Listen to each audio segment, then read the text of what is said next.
عشان نضغط عليك ان انت ما تراكمش. حلينا المشاكل اللي هي التواصل مع المدرس عن طريق واتساب لو عاوز تسأل في حاجة، تصوير جودة صوت وصورة كويسة جدا. استلم طبعا كتاب فيه المنهج كله متلخص ومتظبط وكده. افترضنا ان انت عندك سؤال، هل هتسيبني لنفسي؟ سعينا سعيا حثيثا عشان نحل المشكلة دي بالذات. مش هخليك تحل الواجب الا لما تكون اتفرجت على الحصة، اروح مسلمك على طول. السلام عليكم ورحمة الله وبركاته. نظام الاونلاين باختصار شديد، احنا بنعمل ايه في الديستانس ليرنينج او في التعليم عن بعد او في الاونلاين؟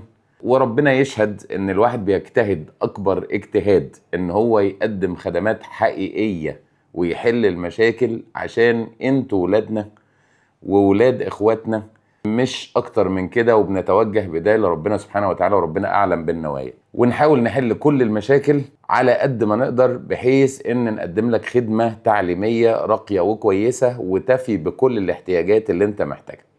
اول حاجة طبعا بيكون في امتحان قصير او اللي بتسميه شيت على رأس كل حصة، عشان يضمن ان انت تكون متابع اول باول الحاجة اللي خدتها في الحصة اللي فاتت، تمتحن عليها وتحل عليها وتمارس عليها. وبص عموما كده من قبل ما ابدأ، اي حاجة بننزلها، اي محتوى تعليمي بننزله فيه تمارين ابتداء من الشيت للواجبات للامتحانات لكله، لازم بينزل له PDF بالاجابات بعد كده، وبعدين فيديو انا بشرح فيه جملة جملة تفصيليا ليه اخترنا دي وليه ما اخترناش الباقيين، ولو حاجة محتاجة تتوضح او تترجم بنوضحها او نترجمها. ده في كل حاجة، فده بيحصل مع الشيت.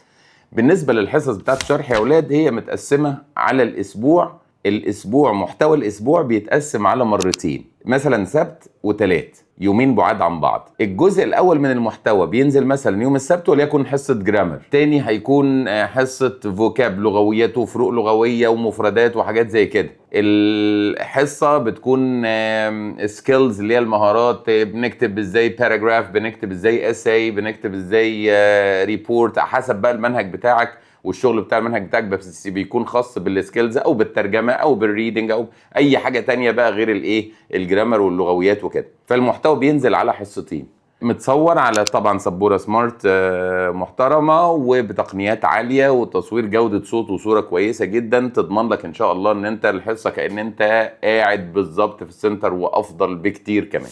بعد كده انت خدت الحصه، هتكون عاوز تطبق على الجزئيه اللي انت خدتها، فبيبقى بعد كل جزئيه بتتشرح وليكن الجرامر او الفوكاب او غيره امتحان كامل على الجزئيه دي، في كتير من التمارين اللي هو ده بيبقى موجود اصلا في الكتاب بتاعك كمان، اللي انت بتستلم طبعا كتاب فيه المنهج كله متلخص ومتظبط وكده. فبيكون في امتحان كامل اللي هو الواجب او الاساينمنت اللي عليك، اللي انت هتحل وهتطبق على ده. بعد ما حليت وطبقت زي ما اتفقنا، بيكون في PDF فيه الاجابات كلها وفيديو شرح لكل الاجابات بالتفصيل، بتدخل انت تشوف ايه اللي يلزمك او الجمل اللي انت مش فاهمها.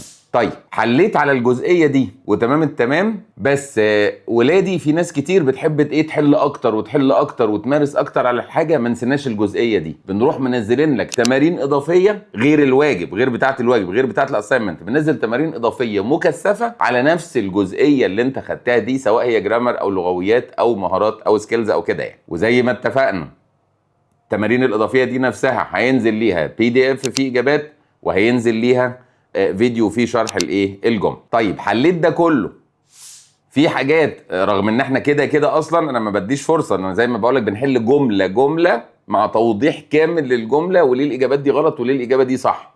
بس برضو افترضنا ان انت عندك سؤال وعاوز تتواصل، بتتواصل معانا عن طريق واتساب، بتصور الجمله او تسجلها او تقولها او ايا كان، ومعاك مجموعه تليفونات وعلى راسهم تليفون انا شخصيا، وبنرد عليك على طول في اقرب فرصه نشرح لك الجمله اللي انت مش واضحه بالنسبه لك او المشكله عموما اللي بتواجهك يعني. طيب كل حصه خدنا عليها حاجه زي امتحان قصير زائد الواجب زائد كذا، عشان متابعه دايما حل دايما حل ومتابعه دايما حل ومتابعه.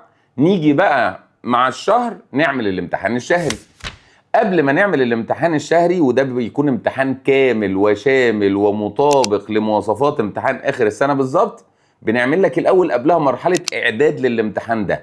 ازاي؟ بننزل لك تمارين شامله على الجزئيه كلها، وليكن محتوى الشهر اللي فات كله هتمتحن عليه، فبالتالي بننزل لك تمارين بقى مجمعه، تمارين جزئيه وتمارين مجمعه على كل المحتوى ده.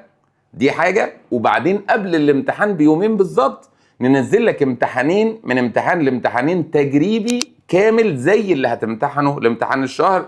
وتاني كل حاجة بتنزل ليها نموذج إجابة PDF وليها شرح تفصيلي عن طريق فيديو. طيب هل هتسيبني لنفسي؟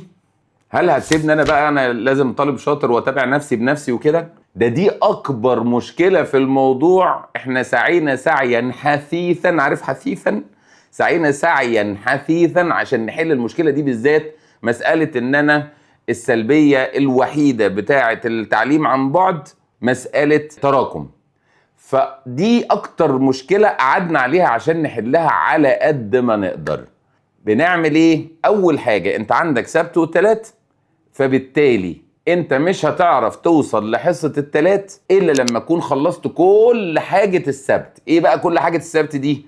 تسمع الشيت. ما سمعتش الشيت مش هتعرف تدخل على الحصة بتاعت السبت. طيب سمعت الشيت ودخلت على الحصة واتفرجت عليها، عاوز احل الواجب، مش هخليك تحل الواجب عن طريق السيستم، عن طريق المنصة، مش هخليك تحل الواجب الا لما تكون اتفرجت على الحصة. وهكذا كل حاجة بتسلم للتانية. طيب راكمت الحصة بتاعت السبت مش هتعرف تدخل على حصة التلات. طب وايه يعني؟ ما انا مش هدخل برضو على التلات وهراكم، ما انا مش هسيبك. فريق المتابعة هنا على طول بقى بيدخلوا على طول يشوفوا انت عملت لوج ان، دخلت سمعت حليت، ما عملتش كده اروح مسلمك على طول. تلاقي يا اما تليفون يا اما ريبورت مبعوث لولي الامر، ابنك في خطر، عشان نضغط عليك ان انت ايه ما تراكمش. زائد طبعا الامتحانات المتواصله دي بتخليك تهتم وتخليك ايه على طول ما تراكمش. التقارير، في تقارير بتتبعت لولي الامر شهريا بكل ادائك في كل حاجه.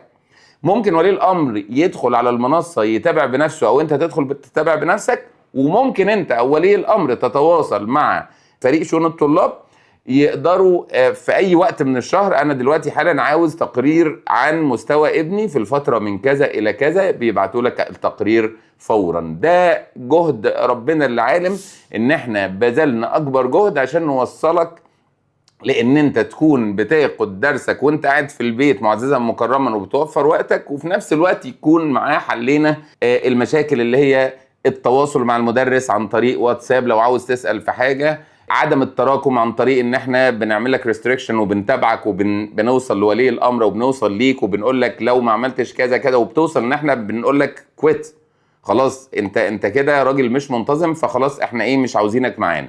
كل المشاكل اللي في التعليم عن بعد عن الاونلاين حاولنا ان احنا نحلها قدر المستطاع، ويا رب يا رب تكون سنة سعيدة علينا وعليكم يا رب، وتحقق احسن النتائج، وربنا يكلل مجهودنا ومجهودكم وتفرحونا وتفرحوا قلبنا وقلب كل اللي بيحبوكوا.